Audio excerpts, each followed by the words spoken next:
Hello viewers, back to my channel. এই সিজনে যত রকম সবজি আছে, তার মাঝে কাঁচা কাঁঠাল বা এছাড়া আমার মনে হয় অধিকাংশ মানুষেরই পছন্দের সবজি। ক্যালসিয়াম, আয়রন আরও নানান রকম পুষ্টিগুণে সমৃদ্ধ এই কাঁচা কাঁঠাল শরীরের জন্য যেমন উপকারী, তেমনি এই কাঁচা কাঁঠাল দিয়ে যা যা রান্না করা হয় সেগুলো খেতে হয় অনেক বেশি সুস্বাদু।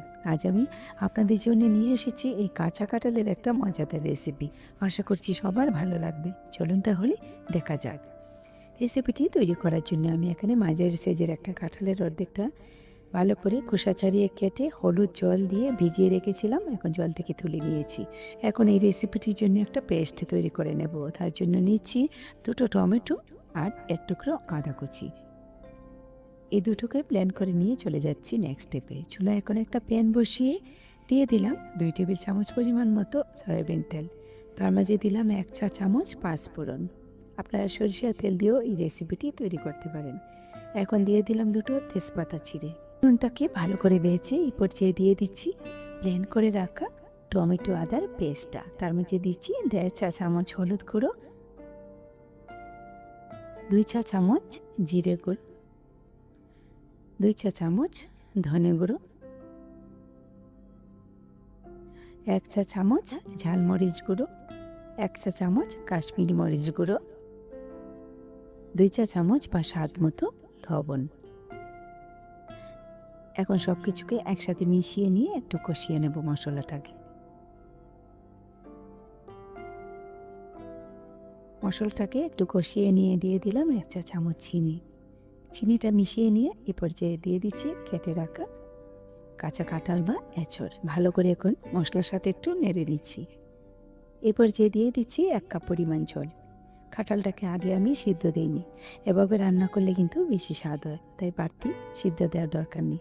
দেখবেন 10 মিনিটই সিদ্ধ হয়ে যাবে আমি যেভাবে রান্না করছি। এভাবে রান্না করলে এতে করে তেল মশলাটা কাঁঠালের ভেতর ভালো করে ঢুকবে, আর আগে থেকে সিদ্ধ দিলে জলটা ঢুকে যাবে, তখন খেতে আর ভালো লাগবে না। এখন ঢেকে দিয়ে দিলাম 10 মিনিটের জন্যে। 10 থেকে 15 মিনিট সময় পর আমি ঢাকনাটা তুলে নিলাম। কম আগুনে এভাবে ডেকে রান্না করলে সিদ্ধ হবে যেমন সুন্দর, তেমনি খেতেও ভালো লাগবে।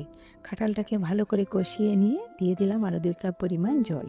কাঁঠালের আজকের রেসিপিটিতে আমি বেশি ঝোল রাখবো না, একটু মাখো মাখো করে রান্না করব, তাই বেশি জল দিলাম না। এখন আমি 10 মিনিটের জন্য ঢেকে দিয়ে মিডিয়াম আঁচে রান্না করে নিচ্ছি। 10 মিনিট পর ঢাকনাটা তুলে দিয়ে নিলাম 1 চা চামচ পরিমাণ গুঁড়ো গরম মশলা। গরম মশলা গুঁড়োটাকে ভালো করে মিশিয়ে নিচ্ছি। ঝোলটা আর শুকাবো না, কারণ নামানোর পর এমনিতেই গায়ে গায়ে লেগে যাবে, তাই আগুনটা এখন আমি নিভিয়ে নিচ্ছি। আর দেখুন কাঁঠালটা কিন্তু খুব সুন্দর সিদ্ধ হয়েছে। যারা মনে করেন আগে থেকে সিদ্ধ না দিলে রান্না করার সময় খুব দেরি হবে বা সিদ্ধ হবে না, সেটা কিন্তু একদমই ঠিক না। বরং এভাবে রান্না করলে খেতে হবে দুর্দান্ত, আর সিদ্ধ হতে বেশি সময় একদমই লাগবে না। আগুনটা নিভিয়ে এখন নামিয়ে নিচ্ছি। বেশ তৈরি হয়ে গেল ভীষণ সুস্বাদু এঁচড় বা কাঁচা কাঁঠাল কষা। ভিউয়ার্স, রেসিপিটি ভালো লাগলে ফ্রেন্ডদের সাথে প্লিজ শেয়ার করে নেবেন, আর যারা আমার চ্যানেলটিকে এখনো সাবস্ক্রাইব করেন